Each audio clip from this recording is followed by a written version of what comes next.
I just got done not too long ago with a family mediation. Something interesting happened. It was via Zoom, of course, as we do it now.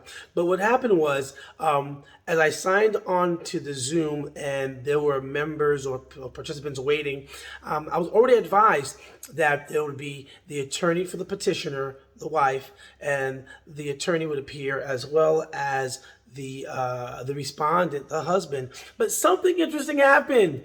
Just as I opened up the room and the opportunity for people to log on, all of a sudden, after the very first four notifications of people entering the room, I started hearing bing, bing, bing, bing, bing, bing, bing, bing, bing, bing. I'm thinking I'm playing ping pong or something, or pinball machines. Then I realized I just let 12 people in the room.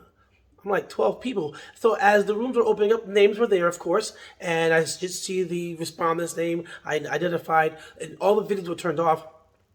And every other person that was there had, I guess, a university name, law school. I won't say which, but I was interested. And as I told everyone to please reveal themselves as we make announcements and I greet everyone and find out who's here. I was told by the petitioner's attorney, once he identified himself, that he's also a law school professor and the legal clinic is participating. I'm like, the legal clinic? And I looked at everyone really quickly, and they were all eager, and they had that look of interest in their faces. And then when I looked at the respondent, I did not see that. I saw more bewilderment, maybe a little bit, or what I think was that reaction of bewilderment. And shock, because here he has the wife he's dealing with, his ex-wife to be. Here he has the attorney, but then he has about 9 other people that he has to contend with. So I said, I'm sorry, I was not made aware of this many people. But then the attorney said, well, it's okay because they're all bound by confidentiality. And I said, well, sir, then I've obviously participated in many mediations. You should know it's more than just confidentiality. There must also be a balance of the process, as well as an understanding from both parties who's going to attend. Now, according to the rules, the Florida rules of certified and court-appointed mediators, I'm not going to strictly dictate who's who and who should participate. But when we have over 8 students or 8 participants that I was not made aware of, the respondent wasn't made aware of, I'm not sure that is so conducive to a process where there's going to be empowerment and self-determination and the needs and interests of the parties are being reached and other principles of what the mediation process promises. So how about if he cut me off and said they can be here because they'll be bound by confidentiality? I said, thank you. And I said, may I speak to you privately? And then I went privately with him. And he said, let's bring the students in there too. No, we're not going to do that. We had a conversation, and I said, really, Professor, I know you're here to do something for your client, but the other party has an opportunity too to understand this is their process. So maybe we can have them participate in a different opportunity.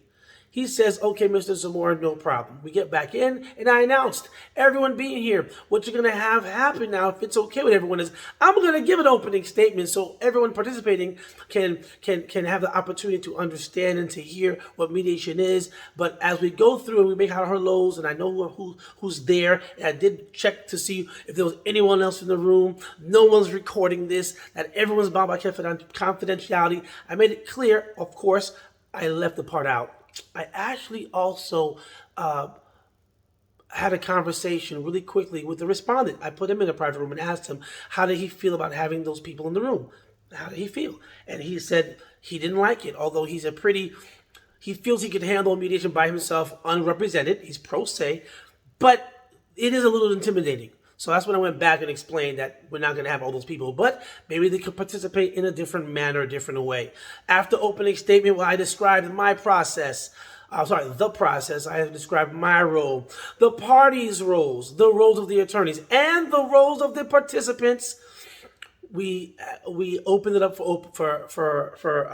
we separated the joint session to where now the participants, the students, went into a different conference room while the respondent was able to give his opening statement, which he did probably would not feel comfortable giving in front of everyone. And then we had the opening statements from the petitioner. We had some negotiations, and then we went on with the mediation. We ended up getting through a lot of the process. We ended up separating here and there, of course, as we do to negotiate. But it was very unique because in having a conversation with this law school professor, he just didn't seem to understand self-determination and empowerment of both parties, and how there would be an imbalance of the perception and optics of the process to one party as opposed to the other party. So I'm not sure. Tell me, what do you think? What should have I done? What else could I have done? What would you do?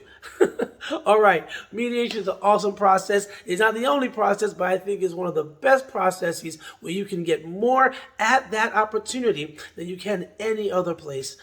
So I love it. Hopefully you guys are also engaging on some level. Again, it's not the only process. Litigation is very important, and sometimes cases need to move forward. But if there's a way you can figure out within mediation, hopefully you do, because you are always going to be empowered to do so. So thank you. Next time. Bye.